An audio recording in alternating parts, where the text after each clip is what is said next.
Assalamualaikum dear students and welcome to Excellence online education. Biology की class में खुशामदीद। Biology में chapter number 2 हम पढ़ रहे थे। चैप्टर नंबर 2 का नाम है सपोर्ट एंड मूवमेंट।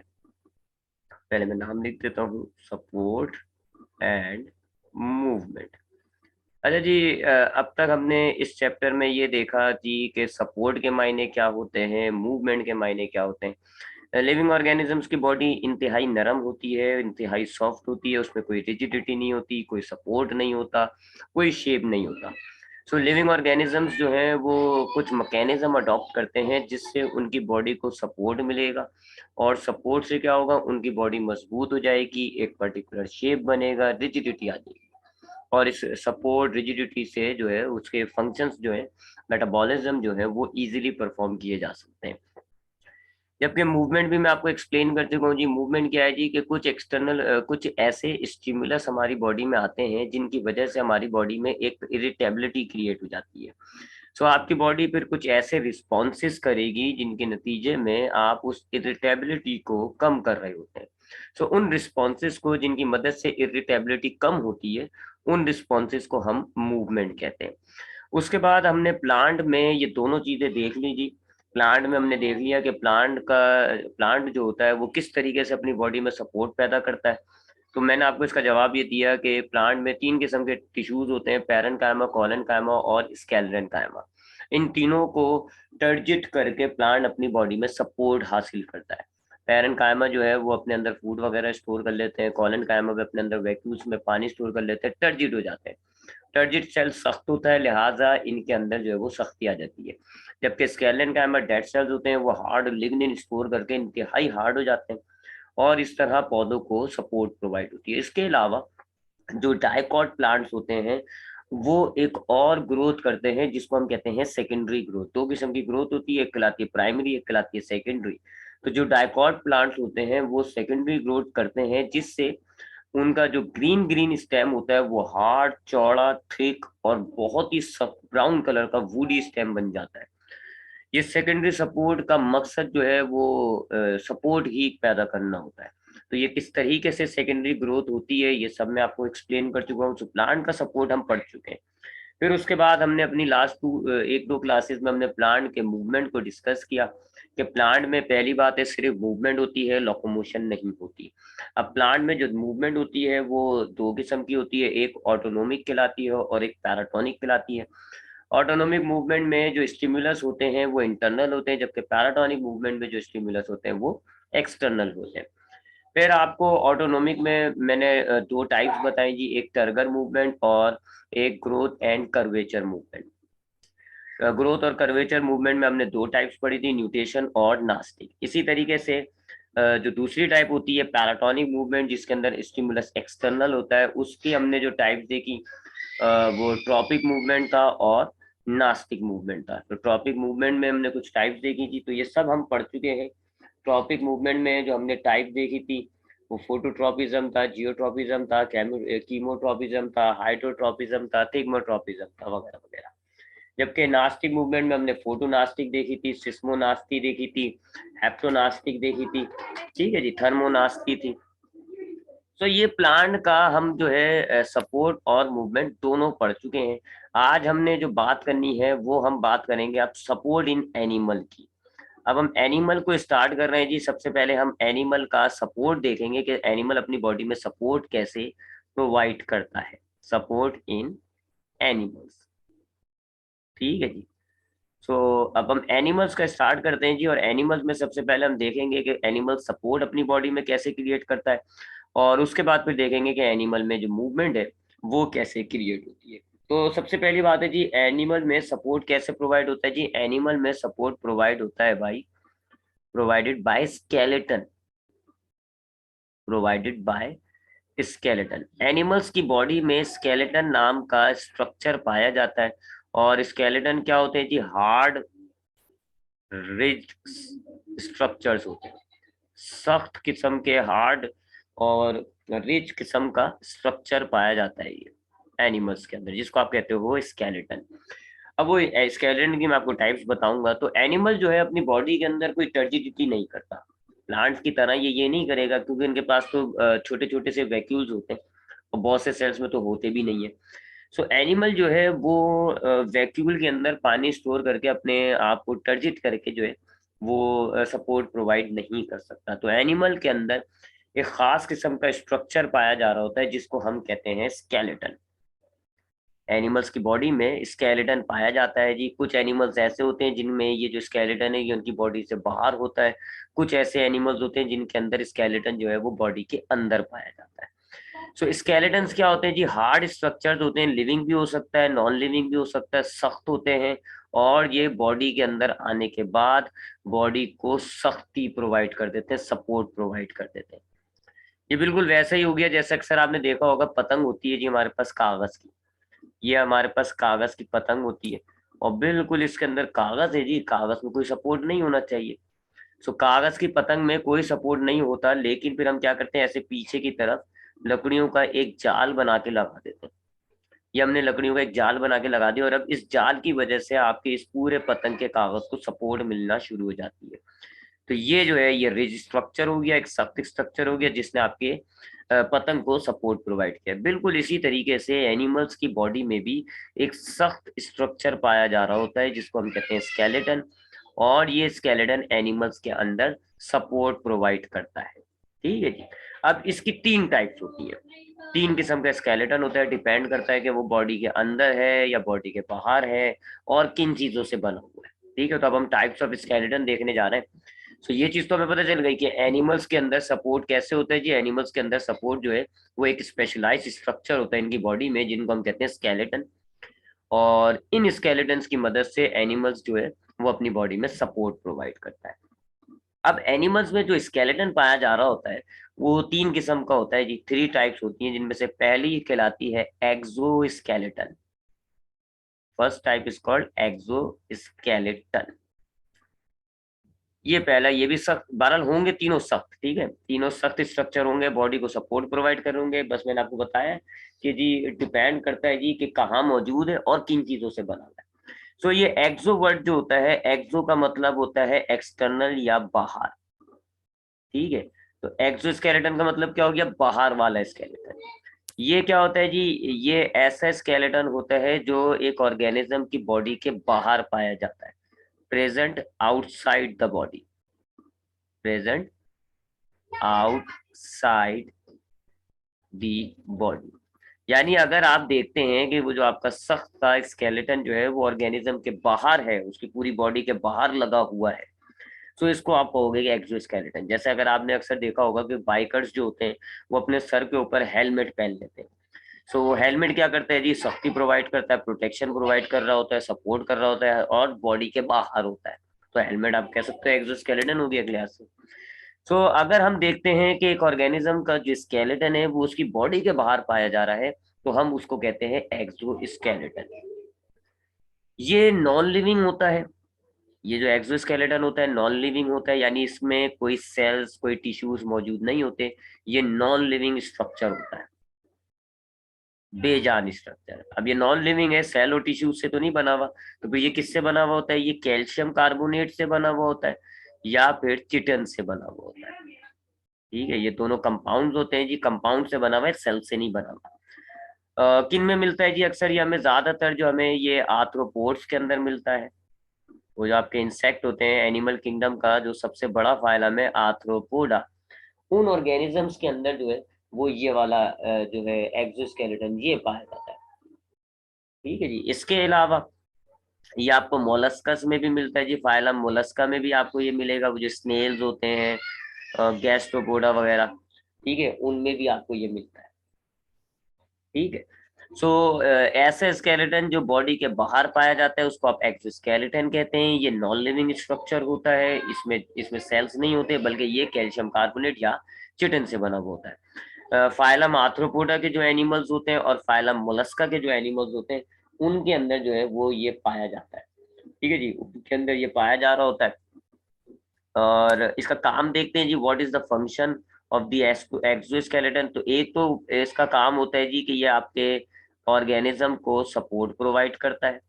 ठीक है जी, उसकी बॉडी नरम है, इस स्केलेटन की वजह से उसकी बॉडी में सख्ती आ जाती है, सपोर्ट मिल जाती है, रिजिडिटी मिल जाती है। साथ साथ उसकी नरम बॉडी को ये प्रोटेक्ट भी कर रहा होता है, तो सेकंड काम हो गया इसका प्रोटेक्शन। फिर मूवमेंट के लिए ये मसल्स अटैचमेंट की साइड देता है, यानी कि मूवमेंट भी होती है जी। एनिमल्स के जो मसल्स होते हैं वो इस एक्सोस्केलेटन से अटैच हो जाते हैं, और फिर उन मसल्स की कॉन्ट्रैक्ट रिलैक्स की वजह से उस एनिमल में मूवमेंट पैदा होते हैं, तो ये मूवमेंट भी कर रहा है। ये इसके तीन मेजर काम हो गए। इसी तरह ये शेप मेंटेन करता है ऑर्गेनिज्म का जो शेप है वो मेंटेन करके रखा हुआ होता है, तो ये इसके काम होते हैं एक्सोस्केलेटन के। उसके बाद चूंकि ये नॉन लिविंग स्ट्रक्चर है, तो भाई फिर ऐसा तो होगा जब अपने आप को ग्रोथ करेगा, जब ऑर्गेनिज्म अपने आप को डिवाइड करेगा, अपनी बॉडी में सेल्स की तादाद बढ़ाएगा, तो फिर इसका क्या होता है, एक्सोस्केलेटन का क्या होता है। तो सपोज करें जी ये मेरे पास एक ऑर्गेनिज्म है, एक आर्थ्रोपोड है, ठीक है, ग्रीन कलर की उसकी वो लिविंग बॉडी है, और रेड कलर का जो मैंने इसके ऊपर बनाया है ये इसका स्केलेटन हो गया, ये एक्सोस्केलेटन है। ठीक है, ऐसे बॉडी के बाहर है।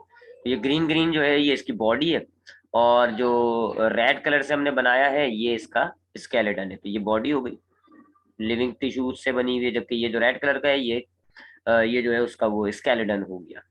अब हम जानते हैं जी कि लिविंग बॉडी सेल्स से बनी हुई होती है, सेल्स डिवाइड करते हैं, तो लिविंग ऑर्गेनिज्म ग्रोथ करके अपनी बॉडी को इंक्रीज कर सकता है। तो इसकी लिविंग बॉडी तो बढ़ जाएगी जी, सेल डिवाइड होके अपने आप को बढ़ा देंगे। बट व्हाट अबाउट दिस, इस एक्सोस्केलेटन का क्या होगा। ये तो नॉन लिविंग थिंग्स से बनी हुई है, कैल्शियम कार्बोनेट से बनी हुई है, चिटिन से बनी हुई है, ये तो ग्रोथ नहीं कर सकता। तो क्या अब इसकी इतनी जो बॉडी है क्या इसकी ये बॉडी एक्सपोज रहेगी। सो इसका जवाब क्या है जी, ABCDE F। इसका जवाब ये है कि ये एक प्रोसेस करता है जिसको हम कहते हैं मोल्टिंग या फिर एसिडाइसिस।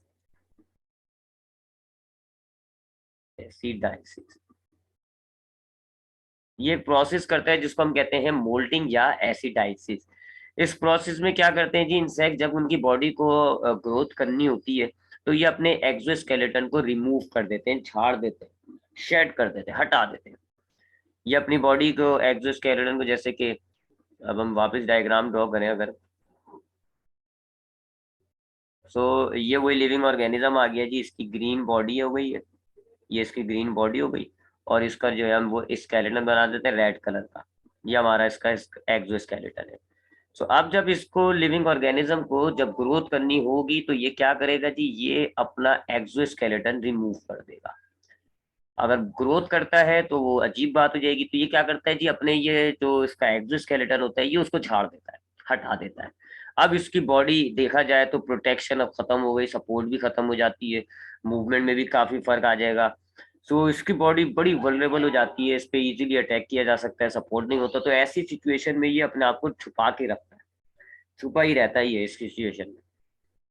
तो अब इसने अपनी एक्सोस्केलेटन से जान छुड़ा दी, और अब ये अपने आप को कहीं छुपा लेगा और अपनी बॉडी को ग्रोथ करवाएगा। अब इसकी बॉडी ग्रोथ करेगी, ग्रोथ करके सपोज करें जी इतनी इसकी जो बॉडी है वो बन गई। अब जब बन जाएगी तो फिर अब ये दोबारा अपना जो है वो एक्सोस्केलेटन जो है वो डिपॉजिट करना है, यानी अपने अपनी बॉडी में से कैल्शियम कार्बोनेट या चिटन से बना हुआ है, तो वो रिमूव करके जो है ना ऊपर बॉडी में जमा करना शुरू कर देते हैं, जिससे इनका दोबारा जो है वो एक्सोस्केलेटन डिवेलप हो जाता है। ये एक्सोस्केलेटन कैसे होंगे जी, इनकी बॉडी के अंदर से जो है वो कैल्शियम कार्बोनेट या चिटन जो है वो रिमूव होकर इनकी बॉडी के ऊपर कवरिंग बनाना शुरू करते हैं। इनके ऊपर की एक लेयर होती है मेंटल ये काम करती है, तो मेंटल जो है वो सेक्रेट करती है कैल्शियम कार्बोनेट या चिटन, और वो जमा होकर एक स्केलेटन बन जाता है। तो अब इसने अपनी ग्रोथ भी कर ली और फिर उसके बाद एक नया स्केलेटन बना दिया। So that process is called moulding. So ये मोल्डिंग के जरिए जो है अपने स्केलेटन को डिवेलप करता है। सो ये हो गया पहली टाइप का स्केलेटन, एक्सोस्केलेटन, ऐसा स्केलेटन जो ऑर्गेनिज्म की बॉडी के बाहर पाया जाता है, नॉन लिविंग होता है जी, बेजान चीजों से बना हुआ है, कैल्शियम कार्बोनेट और चिटन से बना हुआ होता है। ये जो मोलस्कस होते हैं इनका कैल्शियम कार्बोनेट से बना हुआ होता है, आर्थ्रोपोड का चिटन से बनता है। दो किस्म के फाइलम है जिनके अंदर जो है तकरीबन सारे ऑर्गेनिजम्स में ये वाला ही स्केलेटन पाया जाता है। ये स्केलेटन ऑर्गेनिज्म को सपोर्ट के साथ साथ प्रोटेक्शन देता है, उसका शेप मेंटेन करता है और मूवमेंट में मदद करता है। और ये जो ऑर्गेनिजम्स हैं ये मोल्डिंग या एसिडाइसिस के जरिए अपने इस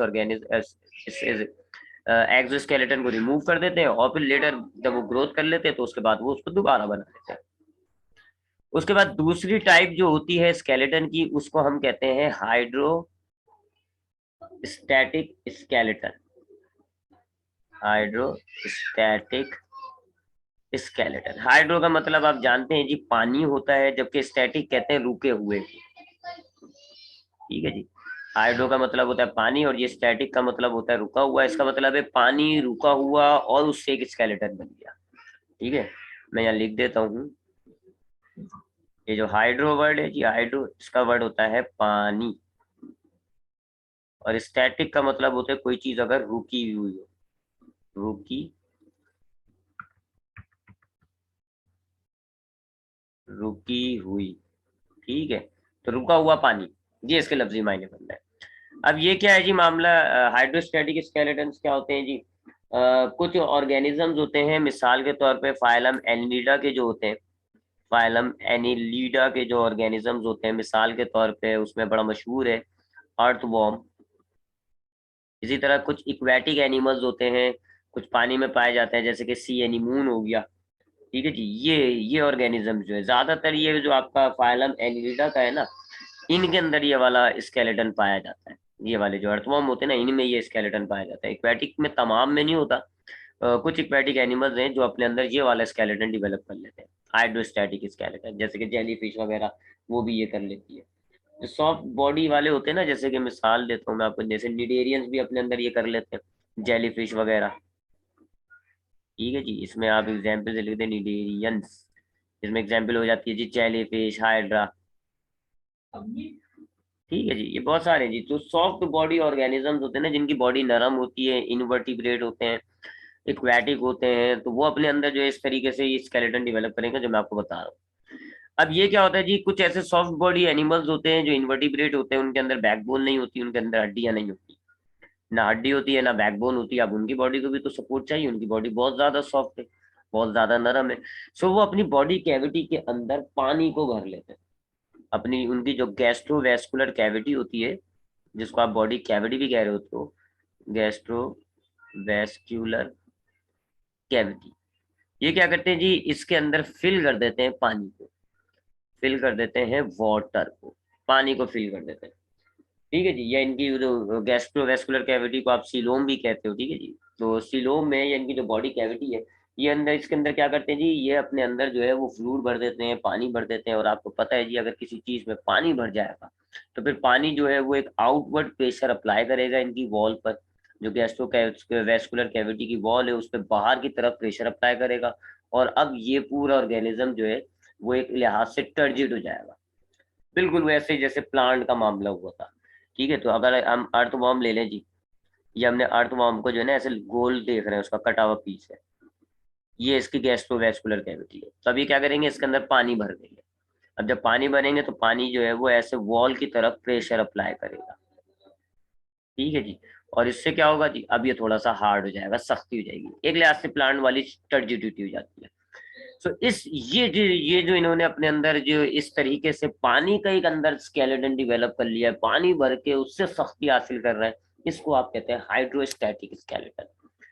सो कुछ एनिमल्स होते हैं, जैसे एनिलिडा हो गए, निडेरियंस हो गए, ये क्या करते हैं, अपनी बॉडी कैविटी सीलोम में, गैस्ट्रोवेस्कुलर कैविटी में पानी को फिल कर देते हैं, जिससे क्या होता है, इनका पानी जो होता है वो इनकी बॉडी पर एक आउटवर्ड प्रेशर अप्लाई करता है, और इनकी बॉडी जो है अब वो थोड़ी हार्ड हो जाती है। इससे इनको मूवमेंट भी मदद मिलती है, इनका एक प्रॉपर शेप भी बन जाता है, और थोड़ा सपोर्ट भी आ जाता है।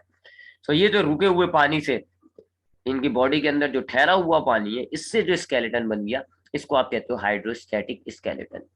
ये स्केलेटन इनकी बॉडी में ना सिर्फ इनको सपोर्ट प्रोवाइड कर रहा होता है, इनका शेप भी मेंटेन होता है जी इसकी वजह से, और मूवमेंट में भी काफी हेल्प मिलती है इनको।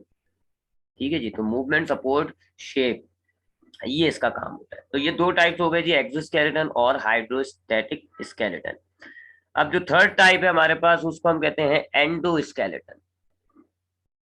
थर्ड टाइप जो है इसको आप कहते हो एंडोस्केलेटन। एंडोस्केलेटन। अब इसमें ये जो वर्ड आ रहा है एंडो, एंडो का मतलब होता है अंदर, इनसाइड, अंदर। ये नुक्ता, हाँ, एंडो का मतलब होता है अंदर, तो अंदर वाला स्केलेटन। ये क्या होता है जी, कुछ ऐसे ऑर्गेनिजम्स होते हैं, बल्कि हाईली डेवलप्ड जो ऑर्गेनिजम्स होते हैं उनके अंदर जो बिल्कुल बड़े कॉम्प्लेक्स एनिमल्स होते हैं, जैसे कि मैमल्स हो गया, बर्ड्स हो गए, रेप्टाइल्स हो गए, उनके अंदर क्या मामला होता है, उनका जो स्केलेटन था, जो हार्ड सपोर्टिव स्ट्रक्चर है स्केलेटन, वो इनकी बॉडी के अंदर पाया जाता है। Skeleton is present inside the body. ऐसा स्केलेटन जो बॉडी के अंदर पाया जा रहा है उसको हम कहते हैं endoskeleton, present inside the body. तो जो हाईली डेवलप ऑर्गेनिजम्स हैं उनका मामला क्या होता है कि उनका जो स्केलेटन होता है वो एक्सोस्केलेटन की तरह बॉडी के बाहर नहीं है, वो बल्कि इनकी बॉडी के अंदर इंस्टॉल हुआ हुआ होता है, इसको हम कहते हैं एंडोस्केलेटन। ये किन ऑर्गेनिजम्स में मिलेगा, हाईली डेवलप ऑर्गेनिजम्स, जैसे कि एम्फीबियंस हो गए आपके, फ्रॉग वगैरह एम्फीबियंस हो जाते हैं, यानी वर्टिब्रेट्स कह लें आप, बल्कि इसको मैं सिंपल सी अगर एक वर्डिंग में डाल दूं तो वर्टिब्रेट्स कह लो आप। जितने भी वर्टिब्रेट्स होते हैं उनमें एंडोस्केलेटन पाया जाता है। वर्टिब्रेट्स, अब वर्टिब्रेट्स में कौन कौन आ जाते हैं जी, एम्फीबियंस भी आ जाते हैं, रेप्टाइल्स भी आ जाती हैं, एविस भी आ जाती हैं, मैमल्स भी आ जाते हैं, ठीक है, ये सब आ जाते हैं। तो वर्टिब्रेट्स में पाया जाता है एंडोस्केलेटन। तीसरी खास बात ये है कि ये एक्सोस्केलेटन की तरह नॉन लिविंग नहीं है, बल्कि ये लिविंग होता है, लिविंग स्ट्रक्चर है, यानी कि ये सेल से बना हुआ होता है। इसमें सेल्स पाए जाते हैं, इनमें टिश्यूज पाए जाते हैं, कनेक्टिव टिश्यूज कहते हो आप, ऑर्गन बन जाता है जिसको आप फिर बोन्स कहते हो। तो इसके अंदर सेल्स पाए जाएंगे, ये जिंदा होते हैं। तो अब ये जिंदा है तो ये अपने ऑर्गेनिज्म के साथ ग्रोथ कर सकते हैं। सो यहाँ इन एंडोस्केलेटन में मोल्डिंग नहीं होती। सो ये लिविंग ऑर्गेनिज्म, ये लिविंग स्ट्रक्चर से पाए जा रहे होते हैं। So they can grow, they can grow with the body. तो ये बॉडी की टिश्यूज के टिश्यू वगैरह के साथ जो है ये भी बढ़ सकते हैं और ये बढ़ते हैं, दे can grow with the body. अब सेल्स हम देखेंगे, इसमें सेल्स कई किस्म के होते हैं, देख मैंने आपको कहा ना ये लिविंग स्ट्रक्चर है, इनमें सेल्स होता है। अब ये दो किस्म, एंडोस्केलेटन में दो किस्म की हड्डियां होती हैं, एक कहलाते हैं बोन्स, एक कहलाते हैं कार्टिलेजेस। बोन्स में जो है वो ऑस्टियोसाइट्स नाम से सेल्स होते हैं, और कार्टिलेजेस में कॉन्ड्रियोसाइट्स नाम से सेल्स होते हैं। ये सेल्स हैं जी, जब ये मिलते हैं टिश्यू बनाएंगे, तो बोन्स के टिश्यूज को हम कहते हैं कनेक्टिव टिश्यू, ठीक है। और फिर जब ये टिश्यूज मिलकर ऑर्गन बनाते हैं तो एक ऑर्गन हो जाएगा इसमें बोन्स, और एक हो जाएगा कार्टिलेजेस। तो ये लिविंग होगा, इनमें सेल्स हैं, टिश्यूज हैं, ऑर्गन हैं, वगैरह वगैरह। और जाहिर बात है जब लिविंग है तो इनमें सेल डिवीजन होगा, सेल डिवीजन होगा तो ये बॉडी के साथ साथ टिश्यूज के साथ साथ ग्रोथ करते हैं। यही वजह है कि अगर एक बच्चा पैदा होता है तो उसके अंदर हाथ के अंदर हड्डी भी छोटी होती है और टिश्यू गोश वगैरह जो है वो भी छोटा होता है। वक्त के साथ साथ गोश भी बढ़ती है, खाल भी बढ़ता है, और हड्डी भी बढ़ती है, तीनों चीजें ग्रोथ करती हैं। सो इनको अपने एंडोस्केलेटन को खत्म करने की, झाड़ने की और नया एंडोस्केलेटन बनाने की जरूरत नहीं होती है, ठीक है जी। They are living living structures, they are made up of cells. हाँ, एक ऑर्गेनिजम्स का मैं मामला आपको बता देता हूँ साथ साथ, मेड अप ऑफ सेल में यहाँ लिख देता हूँ, मेड अप ऑफ सेल्स। एक फाइलम ऐसा है जिसको हम कहते हैं एकिनोडर्मेटा, ठीक है जी, मैं यहाँ उसका यहाँ देकर लिख देता हूँ। एक फाइलम है जिसको हम कहते हैं एकिनोडर्मेटा,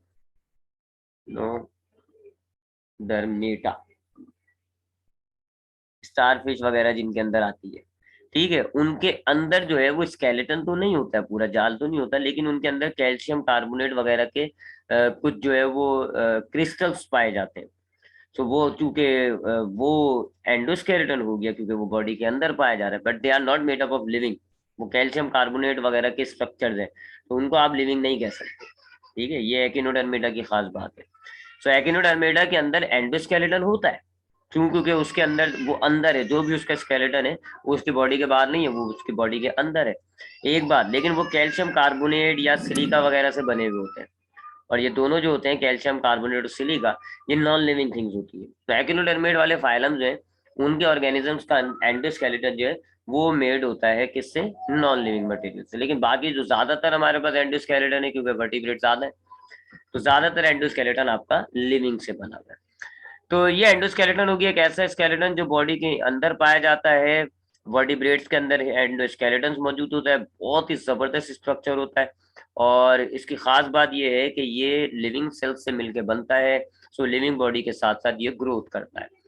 अगर हम इसके काम की बात करें, अगर हम इसके फंक्शन की बात करें कि एंडोस्केलेटन क्या क्या काम परफॉर्म करता है, तो सबसे पहले तो ये आपकी लिविंग ऑर्गेनिज्म को सपोर्ट देता है जी, उसकी बॉडी को सहारा देता है, उसके जो सॉफ्ट बॉडी टिश्यूज होते हैं उनको सहारा प्रोवाइड करता है, सपोर्ट देता है। उसके अलावा ये आपकी बॉडी का शेप मेंटेन करता है जी। आपके हाथ का एक शेप है जी, और ये एक शेप फिक्स हुआ हुआ है। आप अपने हाथ को कल देखेंगे, परसों देखेंगे, इसका एक पर्टिकुलर शेप मिल रहा है। क्यों? क्योंकि आपके हाथों के अंदर जो है वो पूरा एक स्केलेटन, हड्डियों का स्केलेटन बना हुआ है।